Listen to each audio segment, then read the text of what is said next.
All right, we are now broadcasting, and I'm going to start the handshake. Attendees are starting to pop on. Hi, everyone. Sorry we're a couple minutes late. Thanks for your patience. I hope everyone out there that are popping on, we went from 0 to 7 to 10 to 11 to 12 to 13. Okay, people are joining quickly. All right, so I'm going to start the Facebook connection right now. And if everyone could be patient for a couple seconds while we get this done.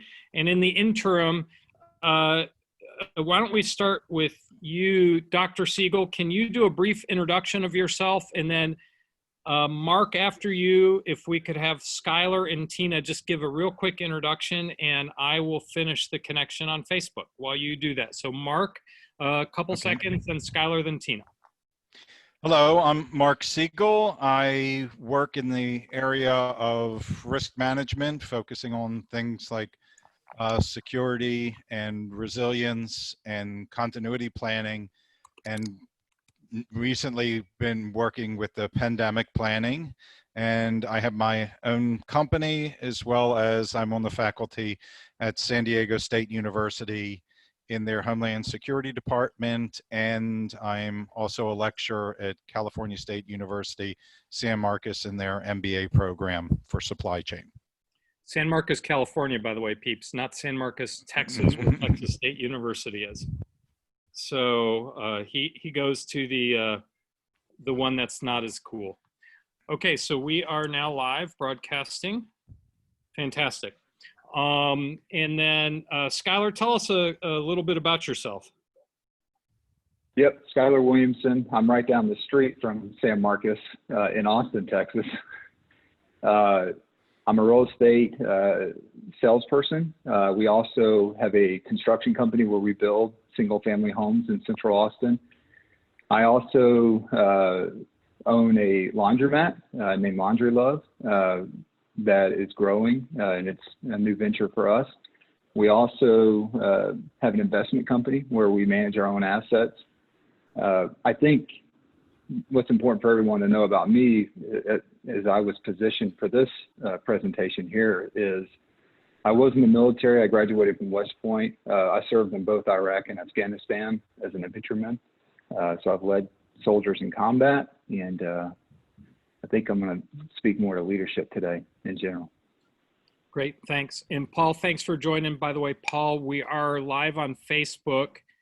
And if you could go ahead and do the share connection through your Facebook Connect, please. Sure. And great. Paul and Stuart are going to be helping us manage any questions that come in and manage any potential Zoom bombers or Facebook Live bombers. And they're going to be helping behind the scenes. I'll do a quick intro of them. Miss Tina Hay, out of the hard center hit of California as well. Tell us about yourself. Great. So thank you for having me. My name is Tina Hay. I'm the founder of Napkin Finance. We simplify financial concepts for people of all ages. We're in 80 million households right now, both through banks and financial institutions, and also through our new book that came out earlier this year that really resonated with people. It was on the Wall Street Journal and a few other bestseller lists.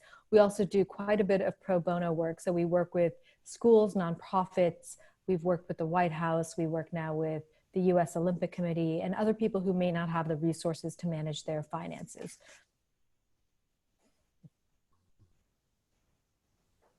Thank you, Tina. And again, we have on the call both with us Paul Hakim, who's Pioneer Commercial Real Estate and out of Kingston, New York, and helping create a Main Street venture fund to help small local businesses get restored in this terrible economy. And Stuart Scoville. Out of the 5 of you, Paul and Stuart are partners of mine, as are Skylar, and Tina's a great friend, and Mark Siegel has known me the longest. And Mark, I'll send you multiple bottles of tequila to not talk about our very long history. So Mark and I have known each other since 1997, working on international technology and trade network projects involving Israel and the Middle East. So we're going to go ahead and get started right now. Stuart, I see some chats coming in. If you can check on those, I'm not sure what's going on. So I want to start with Mark. Your timing is very interesting. You had a recent book come out on pandemic risk. And as you mentioned, Mark, you're a professor in the MBA program in California. What can people take away as some of the main lessons, or what are some of the main lessons you're teaching your students out of this pandemic we're facing right now as they prepare for future risks? Okay, what I've really been trying to impress on the students, it's like actually with a lot of dealing with risk management, is according to what Dwight Eisenhower once said, of plans are worthless, but planning is everything. So we're in a situation where you have to set up a mechanism where you have ongoing planning that's flexible and that you can stay ahead of the curve. And when you're doing that, you have to take into account that you're making decisions based on incomplete and unknown information. So you really need to understand the integrity of the information that you're basing your decisions on, so you don't make mistakes. And then other things that are common in risk management, the concept that teaming is really essential. When you're doing your pandemic planning, you really need to have people involved as a group who represent the different functions and activities in the organization. And that also includes people who understand the supply chain, because doing pandemic planning really means that you understand that this is not just about you, it's about all your partners, the community, and people you interact with.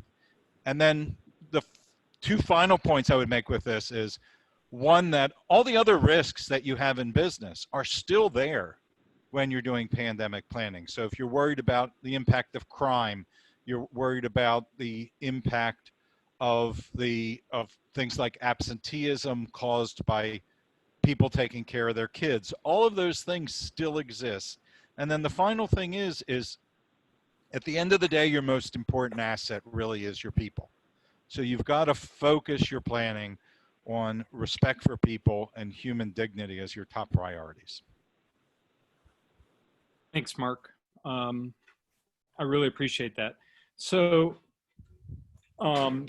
Tina, you speak and educate an awful lot about finance in general, budget, and have been covered in a wide range of journals, from the Wall Street Journal to the New York Times. And I'm getting a lot of comments and a lot of concern, and people just in a panic about basic budgeting to complex budgeting to retirement planning. And there's only so much I can say of, relax and slow down. What are some general thoughts or guidance you have for people right now? Right. So first of all, we have made all of our resources on our site free for the month of May in response to the COVID kind of pandemic and everything that's going around for it, for businesses and for individuals. So we have courses on credit and retirement and so on. But what I would say is what we say always is that planning is key. And right now actually is an interesting time. It's almost a reset. And for many people who are going through both personal and professional kind of crises, it's a great time to take a step back and put together a financial plan. And what that means is really getting crystal clear on where you stand. So, understanding where you are with your finances, but also the opportunities to kind of approach them in a more systematic way, both for a shorter term and longer term approach.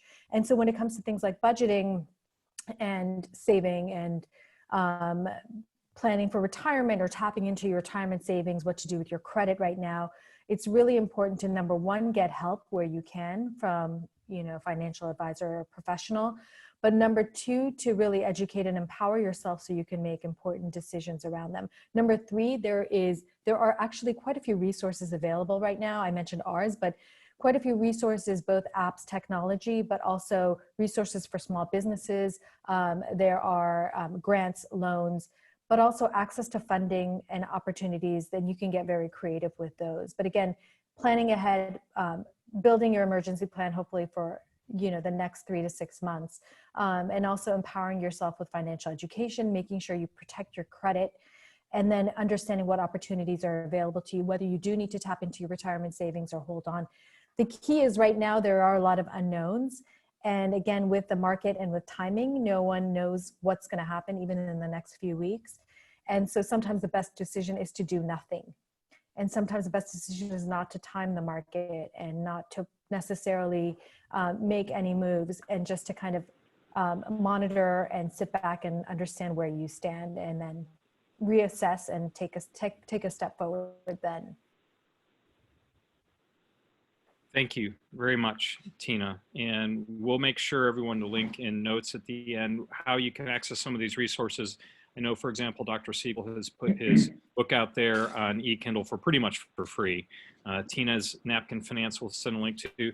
Skylar, so I have the great personal honor of being a business partner with Skylar with Laundry Love. He's an amazing operator.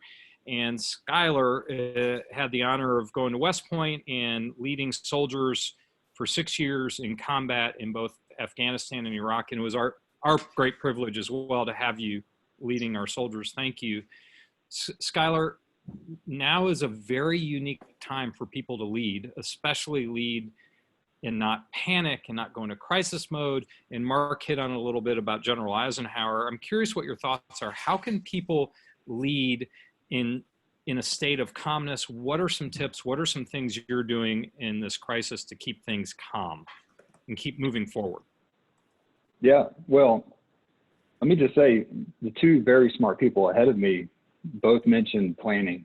And I would say if you're doing your job as a leader and you were doing it up to the pandemic when it started, then it's not going to change that much after this was all brought to us.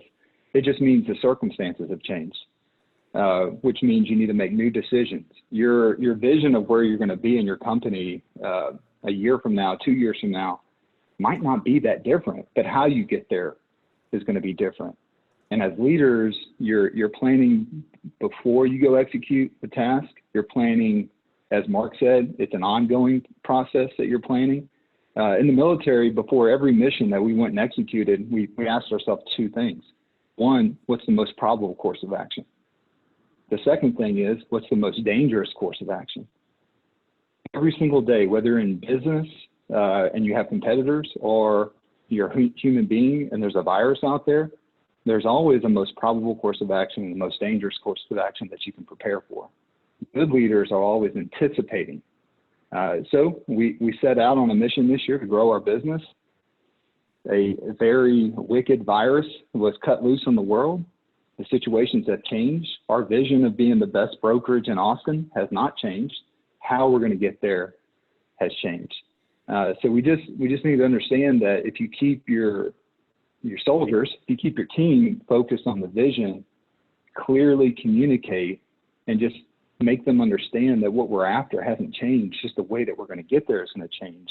I think that they will see that your vision is still clear, very understandable. They can still operate in a decentralized manner, even though you can't all be in the office. They understand what the vision looks like. And they can still make decisions on their own and move forward. And I think that when people understand what the future is, they are more calm. They're also going to take cues from you. If you're a very emotional leader, then they're going to be very emotional. And just understand, emotions mainly come from missed expectations. You expected something to play out a certain way. When that didn't happen, you had an emotion. And if you let that emotion rule your activities from that point forward, then yeah, you'll be a disaster. But if you take a step back and say, okay, what are my emotions telling me? They're telling me I did not plan for this to happen. Okay, well, what do I need to do? I need to plan. And then you'll get your emotions back in place and you can move forward. Thank you very much, Skylar. Mark, I can't call you Dr. Siegel. I should call you Dr. Siegel. I'm sorry. It's not wired in me. You're like a kid to me anyway, so my kids call me Mark, so it's okay. Thank you. Thank you.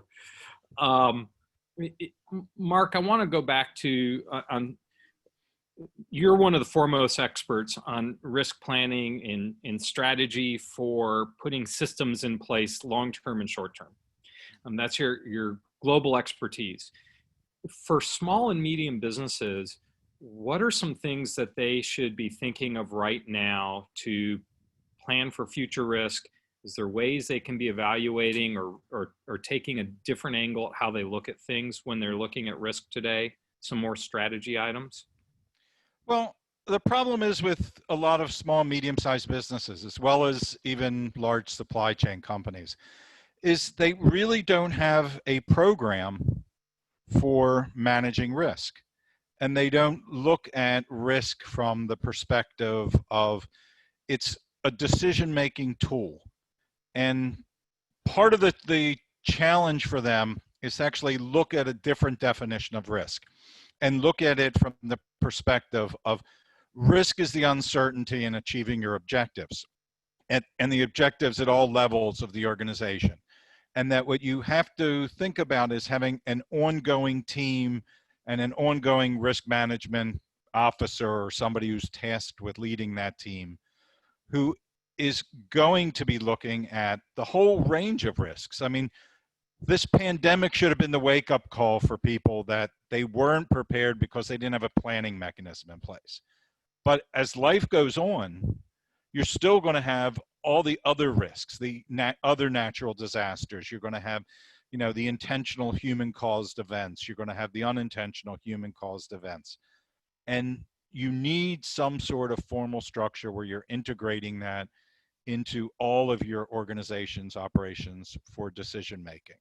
So hopefully that will be one of the positive things that come out of this, is that people realize the importance of risk planning and how you integrate that into every single activity you're doing in an organization.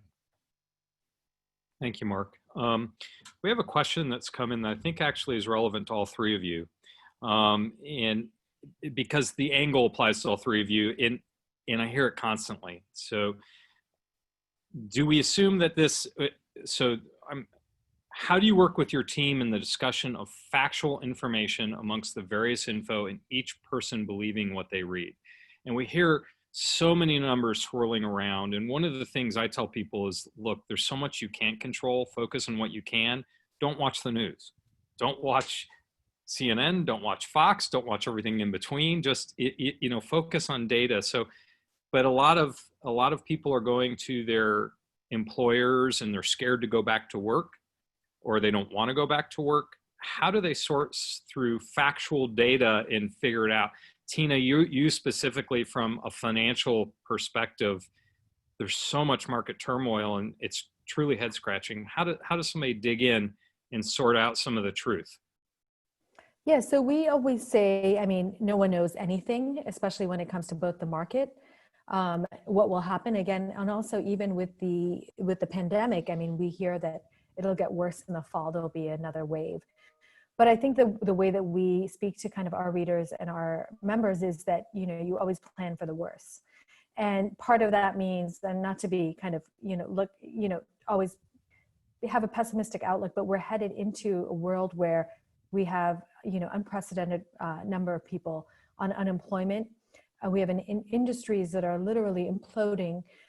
We have companies that are on the verge of bankruptcy.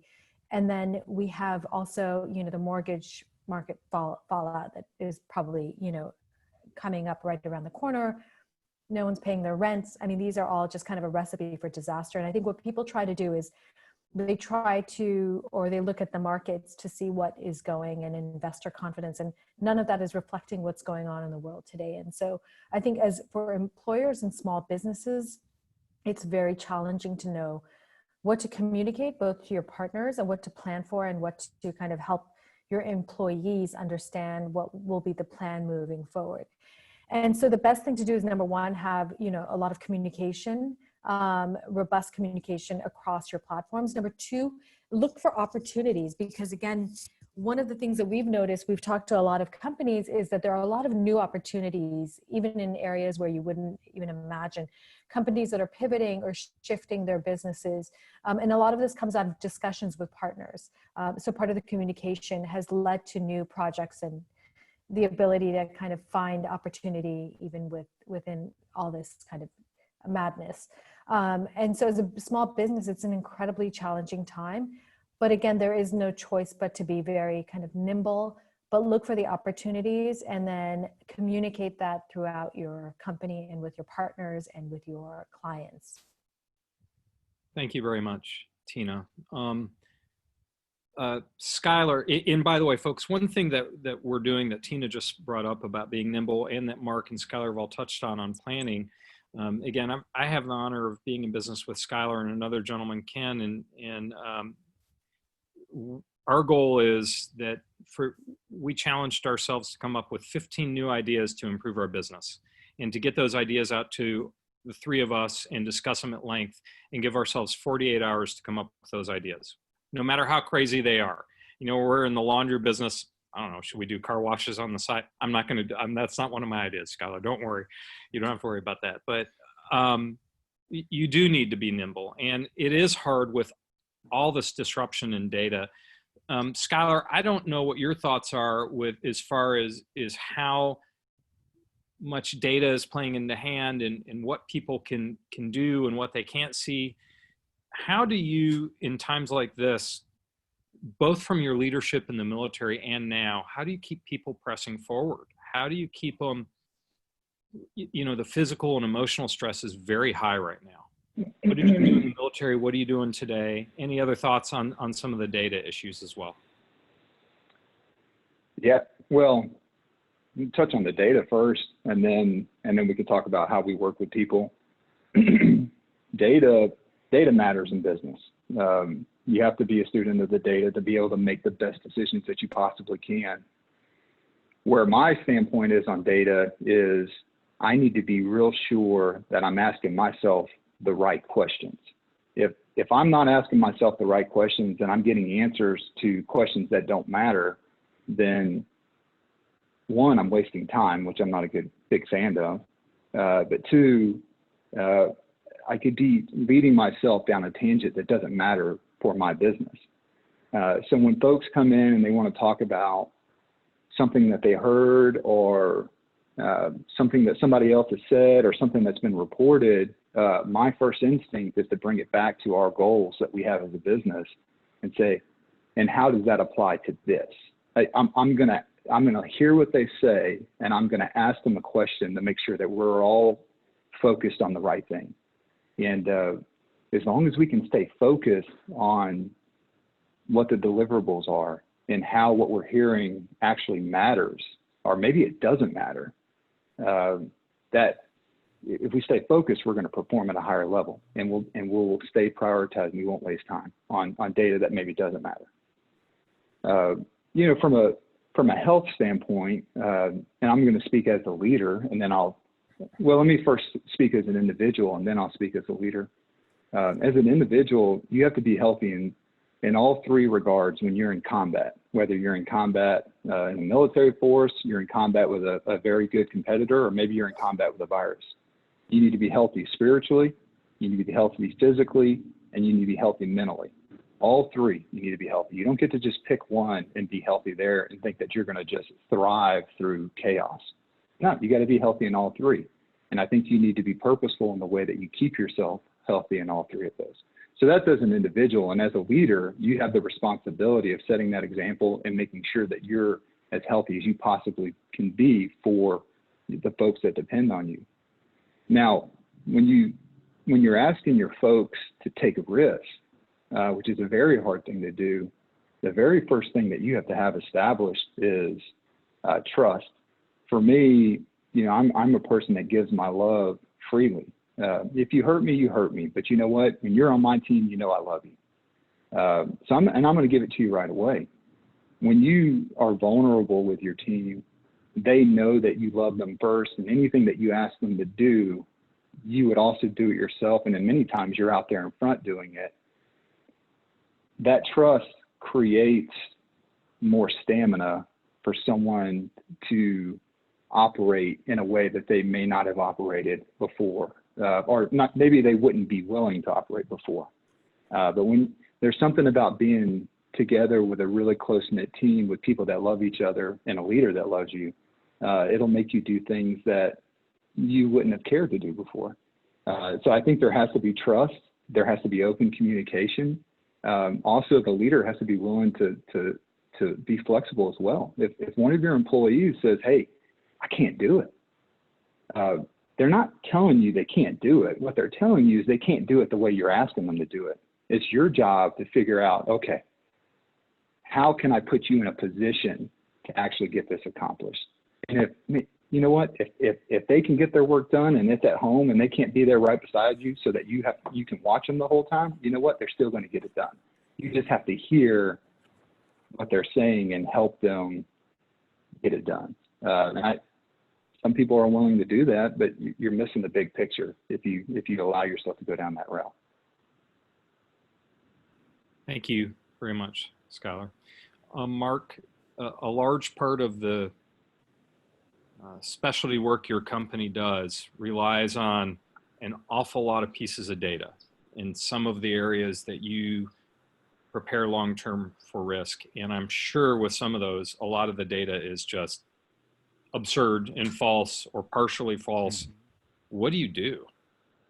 You really have to look at all the pieces of data and look at what's the reliability of the source. So, I mean, one of the problems now is a lot of people are doing what you mentioned earlier of watching CNN, MSNBC, and Fox News for information.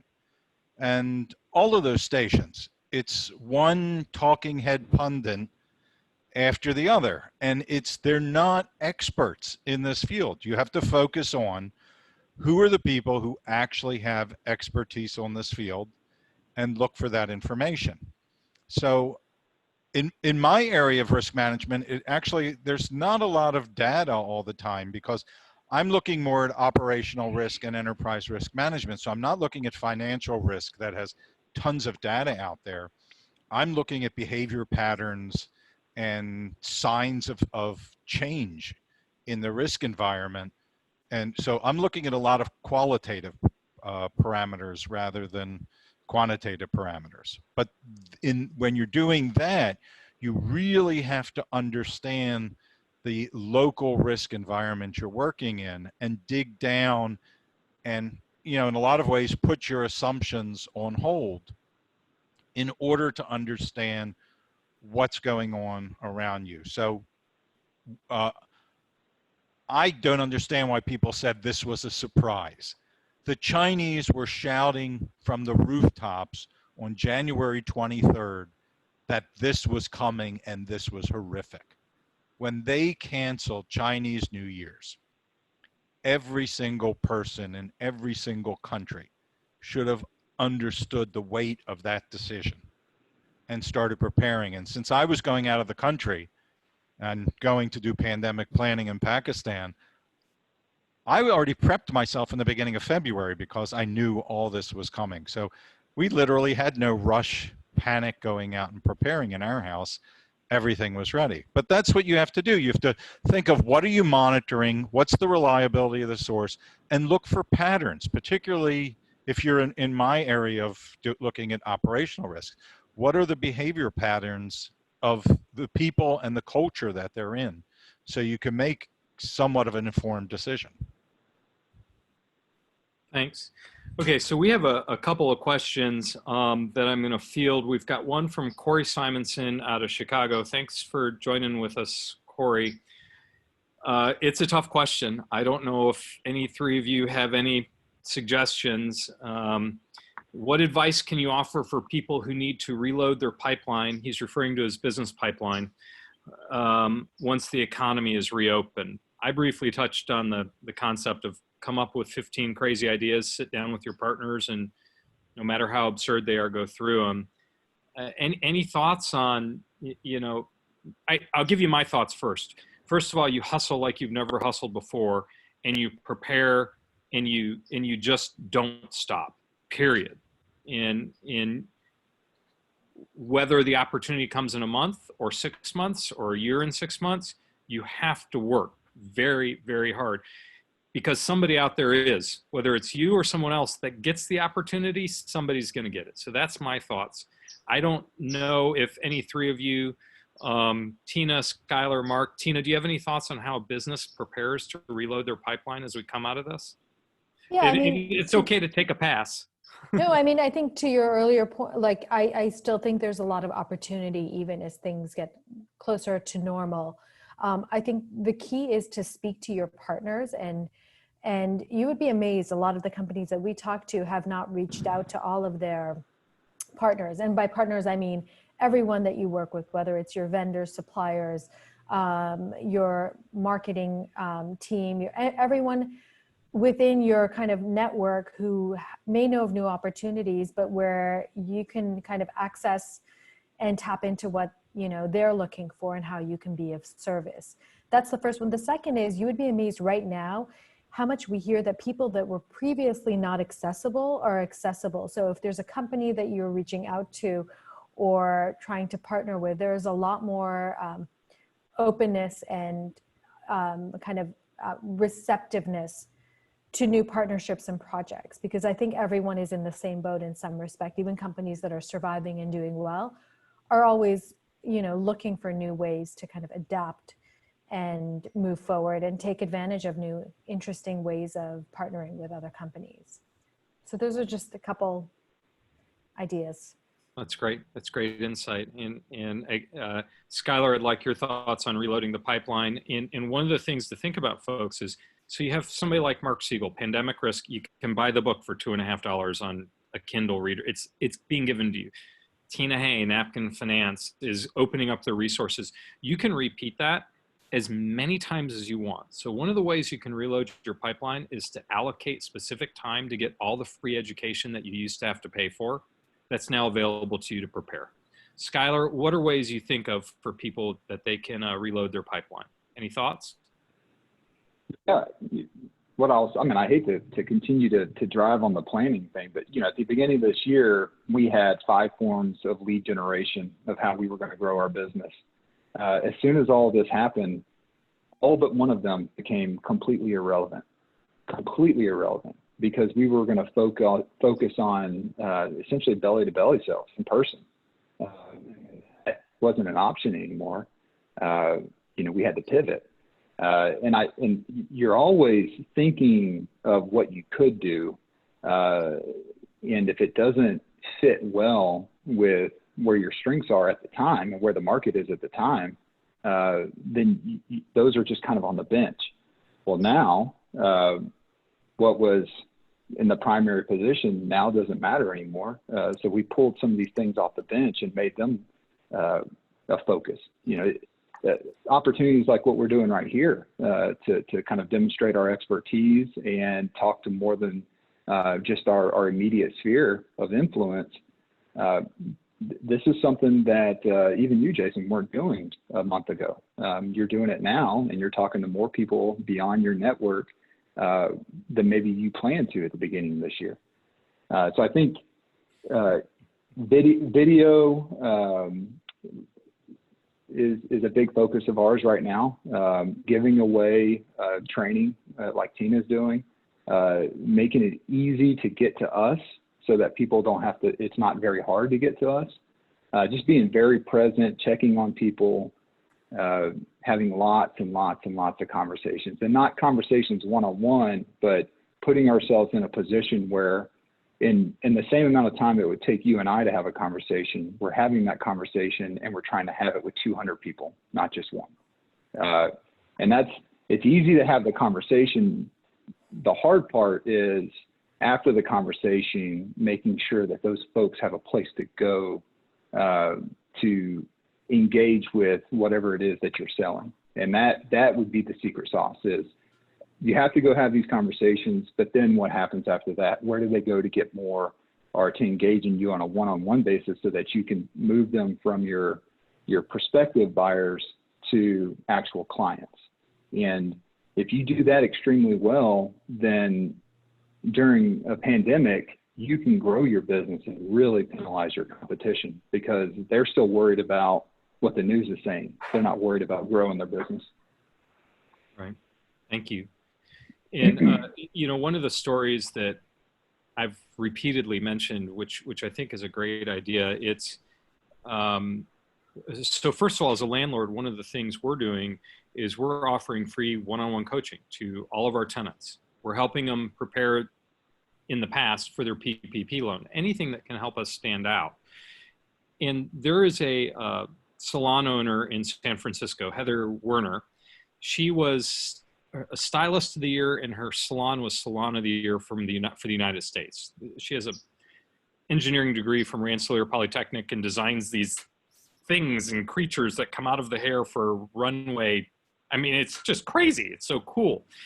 And she's posted saying, look, I never thought I would ever say this, but if you need help picking out your color off of Amazon, call me and I'll get online with you and I'll help you pick out your color and teach you how to do it. And she's doing FaceTimes where she will get on with the client and help them cut their kids' hair, or she's doing free videos showing people how to cut their hair. Can she cut people's hair right now? No, but she's prepared for when it happens. And I think, you know, one of our tenants who is a hair salon, he said, you may want to consider calling all your clients. One of the interactions of a stylist is they just chat with you. Call and say, hey, is there something I can chat with you about? So think of the resources you have for reloading your pipeline. What do you have that you can apply today? What is it that you typically give your customer that you can provide some version of? So when the world does reopen, you can immediately have that engagement. And people who do activities like that, they remember it and they tell their friends about it. So if you're the stylist, for example, who calls their client and says, I just want to chat, she's going to let her friends know at her next Zoom happy hour, which I hope everyone's doing along with us. Mark, I'm not sure, has your school season, are you on hold right now? Or are you teaching? I'm teaching by Zoom. What kind of questions are you getting from students about the pandemic and about risk? Well, I mean, it's more just we're talking about risk in general and looking at how you deal with risk up and down a supply chain. So like your question about how you get things moving again, one of the key things that, you know, a skill I'm trying to impart on the students is the knowledge of how do you actually map a supply chain? Who do you know that you're interacting with? It's amazing how many businesses aren't really sure who's upstream and downstream of them. And then the other thing is getting them to understand that you have to understand what's critical to you. If you want to get things up and going again, you're not going to be able to focus on everything at the same time. You're going to need to prioritize. What are you focusing on first to get things going? And in a pandemic, since it's impacting everybody, you also have to understand what are the criticalities for the people in your upstream and downstream supply chain. And that gets back to what you were just saying about relationships. When you start identifying that, your brand and your reputation are your two most valuable things. So if you understand what's important upstream and downstream and what's critical to those people you're interacting with, and also what, you know, their expectations are, you then can do an offense and go and approach them. And, you know, you're approaching them from, I understand your position in this, and it builds a stronger relationship going forward. And that really helps. But, you know, really, I'm surprised how many people and how many businesses really don't understand the upstream and downstream of the partners they're working with. So how do they figure it out? You have to map it. You actually have to, you know, do the time-consuming exercise of who are your partners upstream and downstream? What value are they adding to your process upstream and downstream? And what is your impact on them? So in a way, you're looking at who impacts you and who do you impact, and then being able to prioritize from that, decide what's critical, and decide how you need to form your relationships. Thanks, Mark. And by the way, the answer to the question, yes, I am drinking a margarita. Thank you for the question. And it is because it is Cinco de Mayo. This is my sombrero. This is my margarita. Apparently everyone did not get the memo that today is Cinco de Mayo. I guess the world is on hold. Tina and everyone. Are you getting any repetitive questions? What kind of questions? And Monica, thank you for that question, Monica Blakemore. What kind of questions are you getting that you may be hearing frequently, or what are some that you're getting that are a head scratcher? Tina, any thoughts on that? Yeah, I think the big one over the last month has been all the volatility in the market and how to respond. And so, volatility, kind of the price swings that we've been seeing. It's been a very unusual month as an investor or anyone who has retirement savings. And the question is kind of, what do you do and what's expected? So I think, most of the experts agree we're headed into unfortunately, some kind of a depression. What that will look like and how long it will last is very unknown. So I think going back to my previous point, it's what do you do in these, times of uncertainty? And I think a lot of it is, again, not to necessarily take any action, because then you will miss out on the recovery. So for most people, we always, suggest having a longer term perspective and being very patient, because again, most people cannot predict what will happen with the market and actually where the economy is heading. Skylar, are you getting a lot of similar questions from any of your clients in any of your businesses that are repetitive?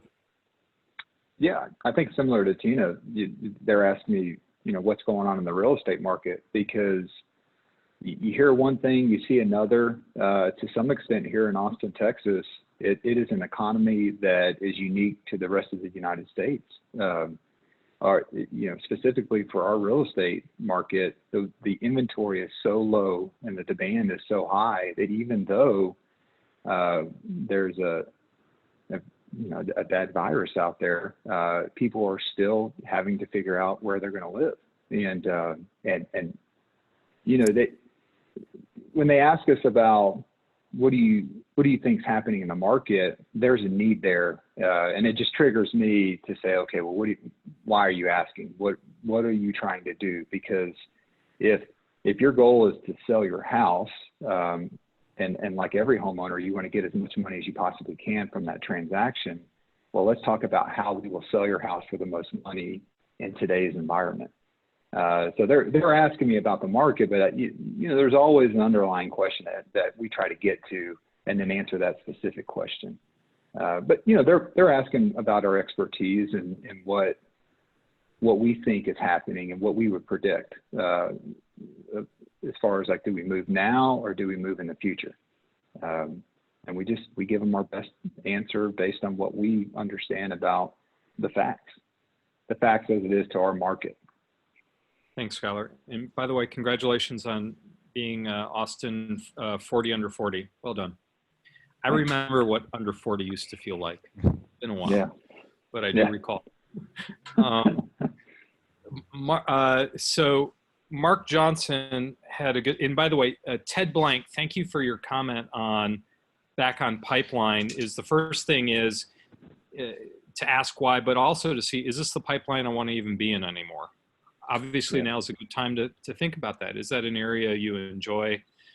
Is an area you want to focus on? Mark Johnson brought up a question again I hear very often, which is, do we assume the pandemic will continue through the end of the year? What does the short term look like? Should we be risk adverse through the short term? And then contrary to that is, to the contrary, the higher the risk, the higher return. I don't have a crystal ball. I don't think anyone has a crystal ball. My personal suggestion, and Mark, I would like your thoughts as well as Tina and Skylar. My suggestion is you prepare for the worst and hope for the best. And again, you must continue to press forward. I do like the idea of looking at your pipeline and all the other comments. Mark, any thoughts of timing on this? I know that's kind of a question you probably don't even want to be asked. No, I'm not guessing. I keep telling people that we're still at the tip of the iceberg. There's a long way to go in this thing. And, one of the conversations at some point you have to have is, what is your risk appetite? And what are the trade-offs you're going to have to make? Because that's that's what you have to do when you're looking at risk in any realm. And the trade-off here is going to be, are we willing to risk people's health, and are we willing to risk people who are in the vulnerable populations of society to move on? Or are we all in this together? I mean, at some point it's going to boil down to, you're going to have to make a moral decision here. And it seems like that's what nobody wants to do at the moment, particularly the politicians. So, businesses have to think about for themselves. Where do they draw that line in terms of their risk appetite? And what are they going to weigh in terms of, what's the trade-off between economic opportunity and potential and, protecting not only their own people, but the vulnerable population? Because remember, this is really an interesting and unique virus in the sense that the majority of people who are dangerous and who are the transmitters are the people who are asymptomatic. So they're out there in huge numbers in the population, and we know that. We just don't know how transmittable they are, and we don't know how extensive the spread of the virus is still. But we do know that we're not seeing the whole picture. We're just seeing a little bit of how extensive this thing is at the moment. Thanks, Mark. Tina, thoughts on timing and how to look at risk and when to think of engaging in business in a normal fashion? I can tell you, so a plug out to my brother, Michael Mittman, and his wife, Greta. Harbor Lights Boats is about to come back online in Dallas, Texas. But one of the things they're having to do for their sunset cruises and all their cruises is everyone has to wear a mask, everyone has to wear gloves, and they're operating at 1/3 normal capacity, 1/4 the normal capacity. So they're boats that are designed to hold 100 people for a sunset cruise have 25 people on them, which is obviously, you can imagine the economic damage of that. But at some point they're saying, okay, we'll try under a new formula. So Tina, any thoughts on where we are in this pandemic and when people should start financially thinking things through from a different angle? Yeah, so again, unfortunately, I think things are going to get much worse pretty soon. We've had a lot of government support and funding, and that has kind of been a cushion. But again, the way that, your brother's business, for example, at least they're surviving, but most businesses, whether they're in entertainment, live events, are probably not going to come back online for at least another year. And so when you think about that and you think of all the businesses that have an element of kind of human touch and connection will be impacted, number one. Number two, every business will be impacted in some way. I don't know if you've seen the new renderings of what an office will look like or what a supermarket. For many years, I don't think,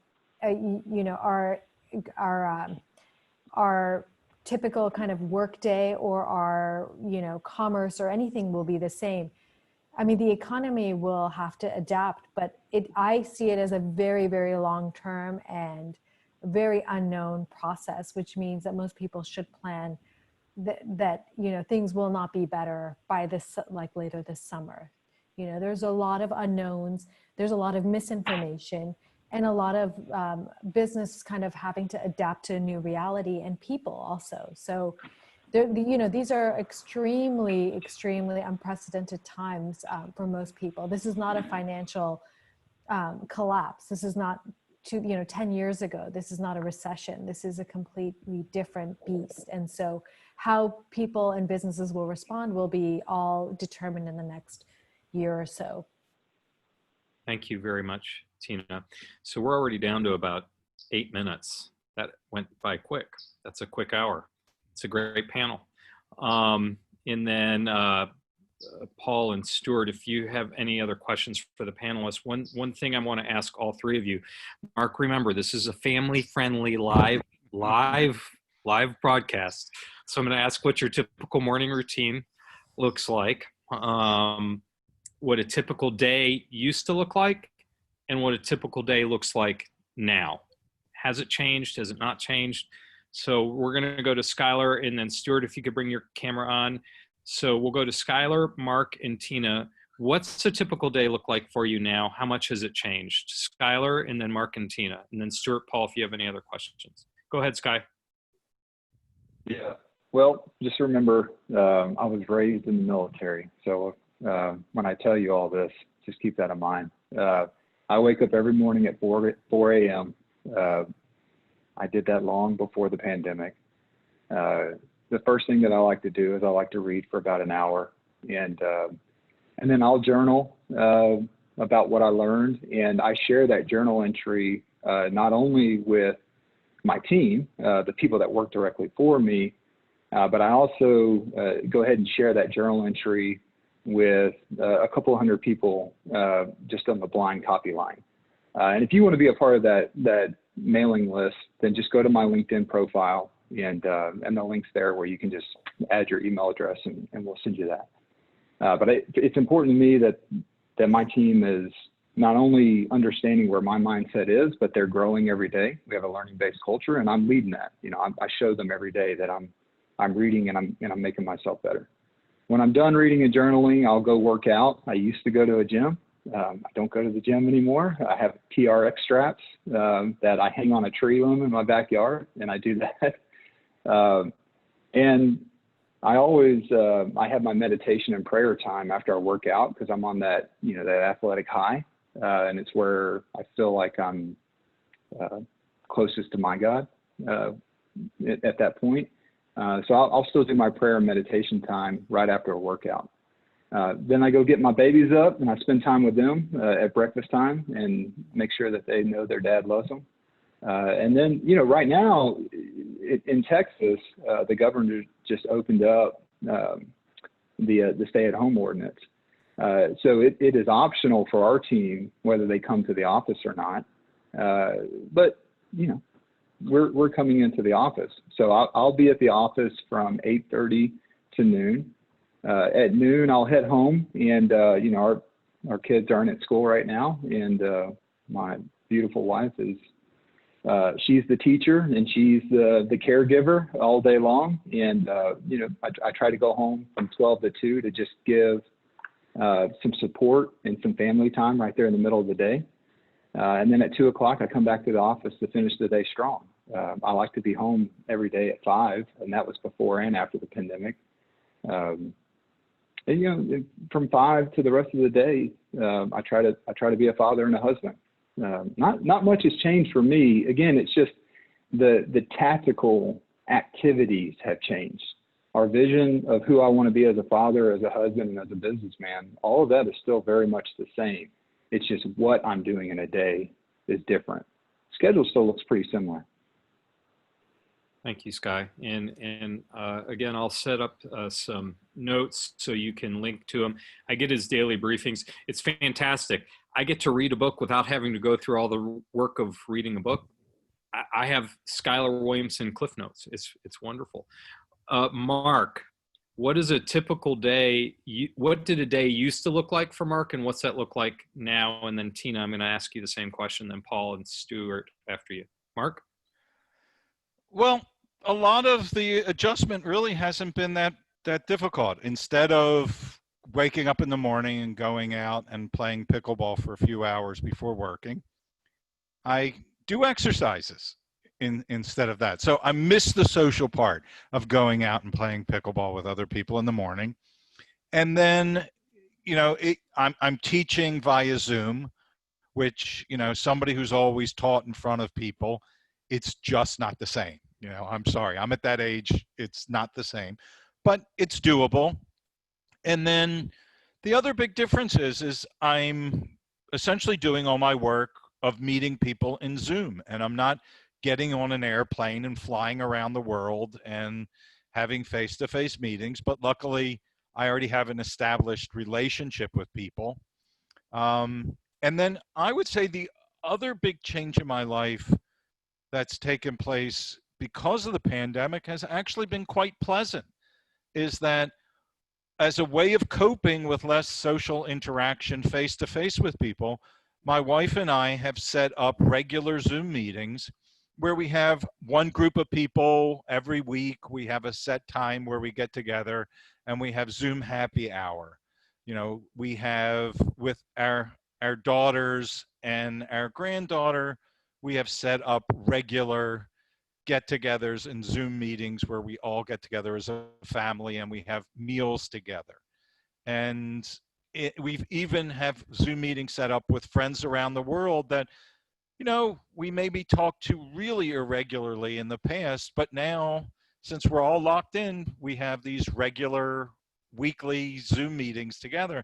So it's actually nice. It's actually it reinforced friendships and family relationships that, you know, we use this as an opportunity to do that. So again, you know, I encourage people to, you know, think about what you could do positive with the, you know, the new tools and the new perspective of looking at things and improve your relationship with others.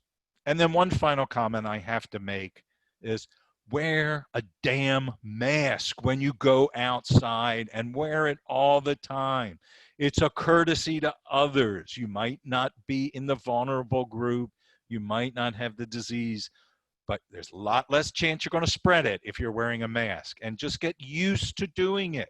Don't put it on and take it off. Just wear it. Thank you.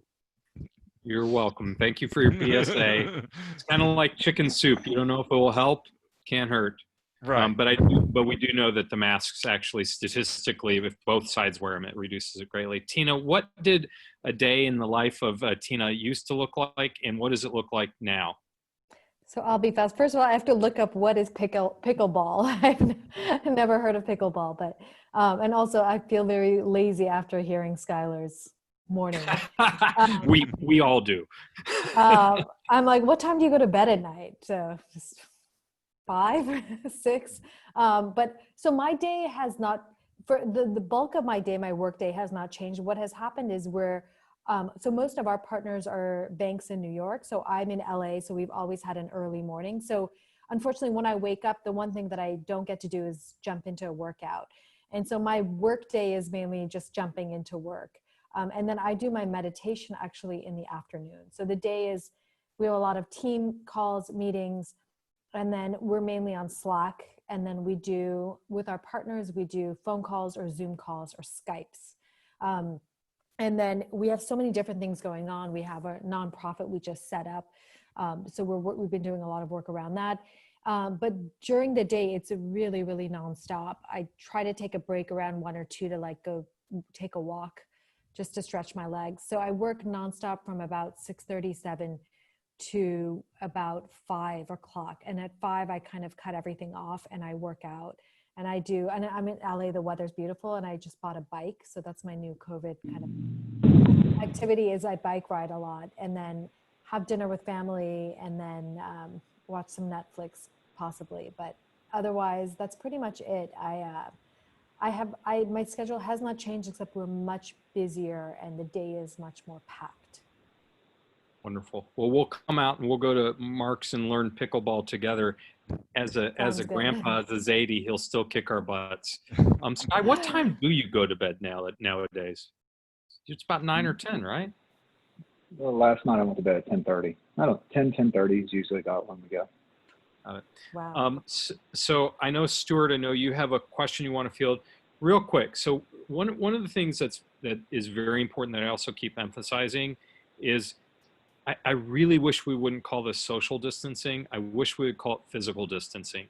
Now you need to be social more than ever, especially for those that you know that are alone, that suffer from mental issues, a variety of things. Now is the time to call on people and just check in on them, and check in on them more than you think until they say, stop bugging me. I would strongly encourage you to do that. One of the things that I'm doing that has changed is when it's a phone call, not a Zoom, I try to make those calls while I'm outside walking. And so I'll block them all together, one after another, and I'll have a block of time to schedule my calls, and I'll do double duty where I'm on the phone, but at least I'm outside getting some fresh air. Stuart, tell us what's a question that we have, and then we're already out of time. So Skylar or Stuart, go ahead. Yeah, so this is a question actually for Skylar from another military veteran that Jason and Paul and I know, Bill Stonecker. He wanted to know, once you've really faced fire both in combat and in business and everything, and you know that you're going to be able to get through it, you're going to be able to survive. The people that haven't been through that and are literally, anxious and, their anxiety is out of control. How do you sort of, as a leader, bring that through to help people that haven't been through this or something similar and know that they're going to survive and get through the other side? A very tough question. I'm a firm believer that every emotion tells you something. So if someone comes to me and they say that they're anxious, or if I could see the team excited, those are telling you something. So if someone's telling me they're anxious, then right away they don't feel safe. They don't feel prepared. They feel alone, maybe. They don't feel in control. So for me as a leader, I need to figure out how can I help them feel like they are in control, feel like they do have a say, feel like I do care about them, and that I would never put them in a position where they could be hurt. And I think that if you do those things and have an open dialogue with those individuals, you can find a compromise where they can add value to the team, and specifically add value in the way that you need them to. Now, look, this gentleman served in the military in combat roles. Their PTSD is a real, it's a real disorder, and in our time in combat, I had 30 soldiers. I had to send 9 of them home from combat because they could not handle the stress. At some point, everyone has a place where they can't take another step. And again, it does come back to making sure that your people are healthy in all aspects of their life. They got to be healthy mentally, they got to be healthy spiritually, and they got to be healthy physically.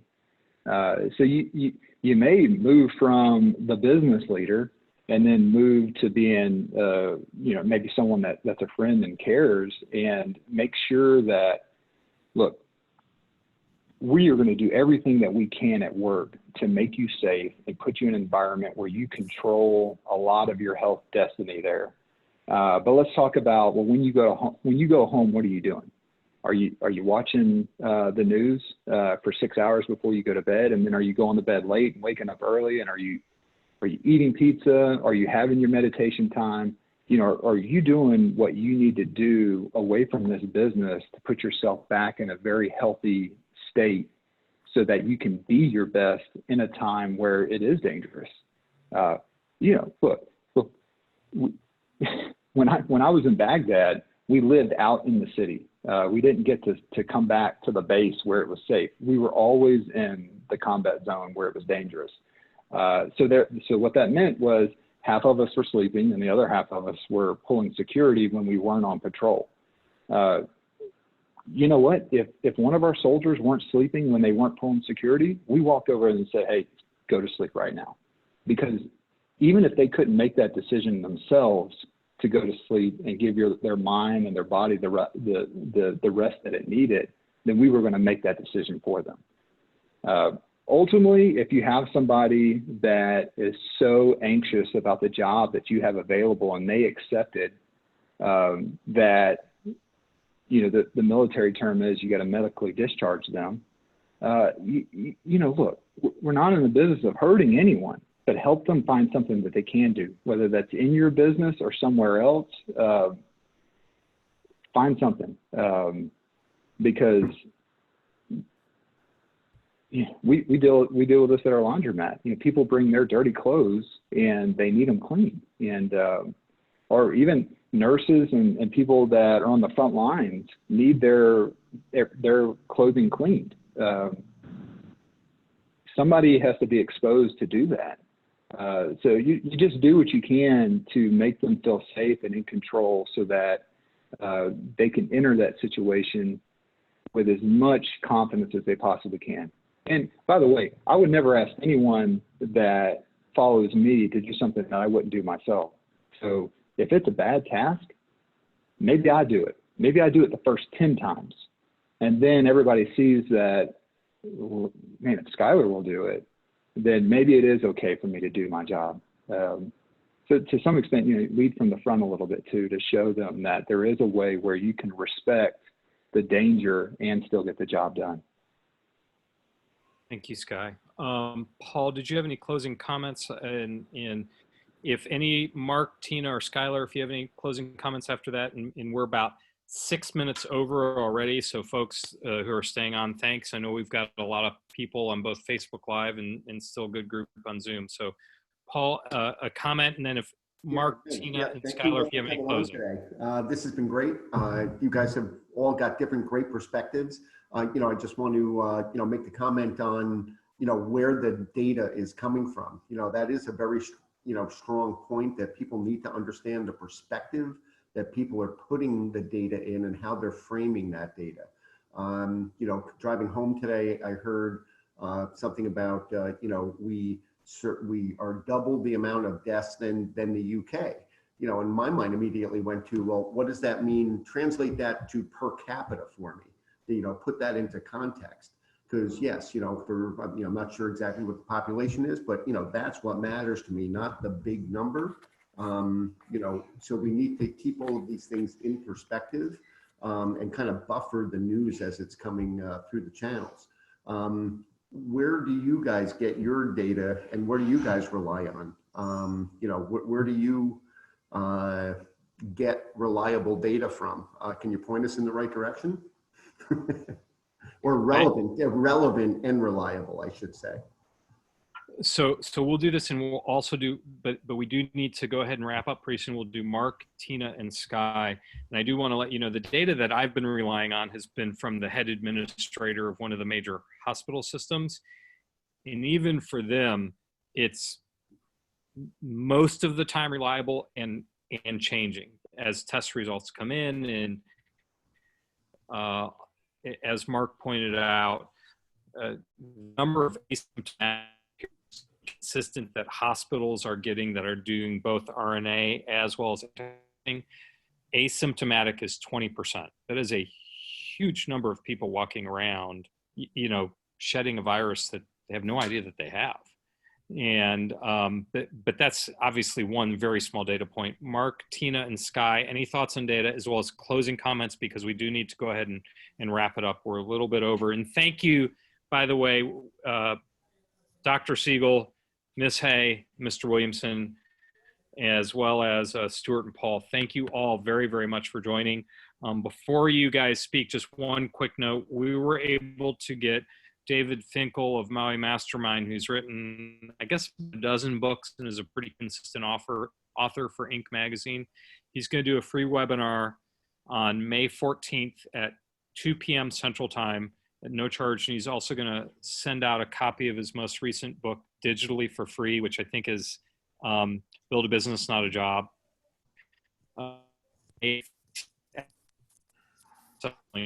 Mark, thoughts on data reliability, data sources, any closing comments, and then we're going to wrap it up. Mark and Tina and Sky. Just data reliability, really short, it's a health issue. So science and health, and this is no different from other scientific research. There's, you look at the reliability of the source, you see if it's peer reviewed, and you understand that it's a novel virus. So there is huge amount of uncertainty because the data is simply not there for a lot of things. So in terms of the other thoughts, key for everybody is you have to respect everybody else and respect the community you're living in.